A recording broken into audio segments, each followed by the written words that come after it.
Hello বন্ধুরা, welcome back to my channel Sanchita's creation. আজকে আমি আবার একটা তোমাদের সামনে রেসিপি নিয়ে চলে এসেছি। তো আজকের রেসিপি হলো একদম আমাদের সবার প্রিয় একটা রেসিপি, আলু পোস্ত। তো চলো দেরি না করে শুরু করে দিই আজকের রেসিপি। আলু পোস্তর জন্য সবথেকে প্রথমে দরকার আলু। তাই আলুগুলোকে আমি প্রথমে ভালোভাবে ছিলে নিচ্ছি। আজকে মোটামুটি 600 গ্রাম মতন আলু দিয়ে আমি আলু পোস্ত তৈরি করব। প্রথমে আলুগুলোকে ছিলে নিয়ে ডুমো ডুমো করে কেটে নিচ্ছি। তারপরে এটা কিছুক্ষণ জলে আমি ভালোভাবে ভিজিয়ে রেখে দেব। খুব বেশি বড় করে কাটার কিন্তু কোনো দরকার নেই, মোটামুটি পিস করলেই হবে। দেখো আমি সব আলুগুলো কেটে নিয়েছি। এরপরে একটা তৈরি করব পেস্ট। তার জন্য প্রথমে আমি দিয়ে দিলাম এখানে 3 চামচ মতন পোস্ত। তারপরে এখানে আমি অ্যাড করব সাদা তিল। এখানে আমি 2 চামচ মতন সাদা তিল ব্যবহার করেছি। এরপরে এটাকে আমার পেস্ট তৈরি করার পালা। প্রথমে আমি একবার শুকনো মিক্সিতে এই পুরোটাকে ঘুরিয়ে নেব। তারপরে অল্প জল দিয়ে একটা কাঁচা লঙ্কা আর দুটো কাঁচা লঙ্কা, একটা শুকনো লঙ্কা দিয়ে ভালোভাবে একটা মিহি পেস্ট আমি তৈরি করে নেব। পেস্ট তৈরি, এবার শুরু করে দিই আমাদের রান্না।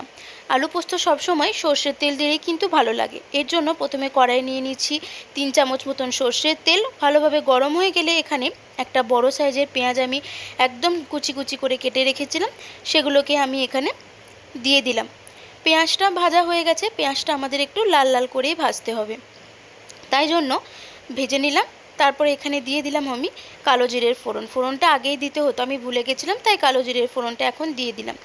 এরপরে আমাদের পেঁয়াজ যখন ভাজা হয়ে গেছে তখন আমি এরপরে দিয়ে দিচ্ছি আলুগুলোকে আমি সবগুলো দিয়ে ভালোভাবে টাইম নিয়ে কিন্তু ভেজে নেব।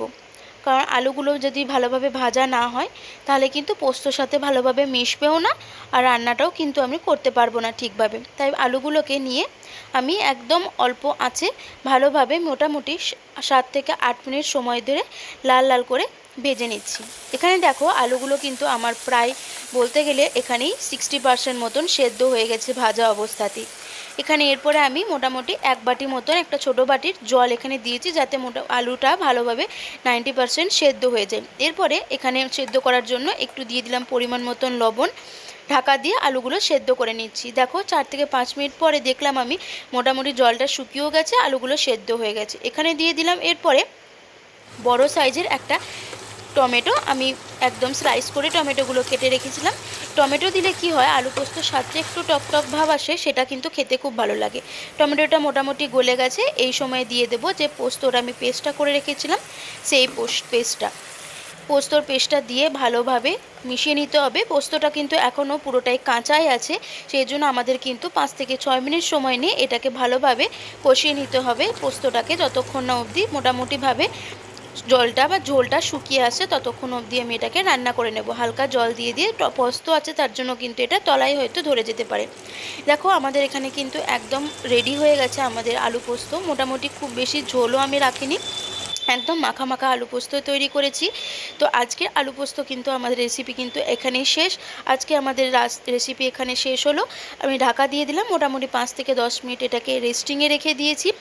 ব্যাস, এখানে আমি গরম গরম আলু পোস্ত আর ভাত কিন্তু খাবার জন্য বেড়ে নিয়েছি। একদম আমাদের বাঙালির পারফেক্ট একটা লাঞ্চ রেসিপি কিন্তু এইটা। আমার ভিডিওটা যদি ভালো লেগে থাকে প্লিজ লাইক কমেন্ট করবে আর চ্যানেলটাকে সাবস্ক্রাইব করবে।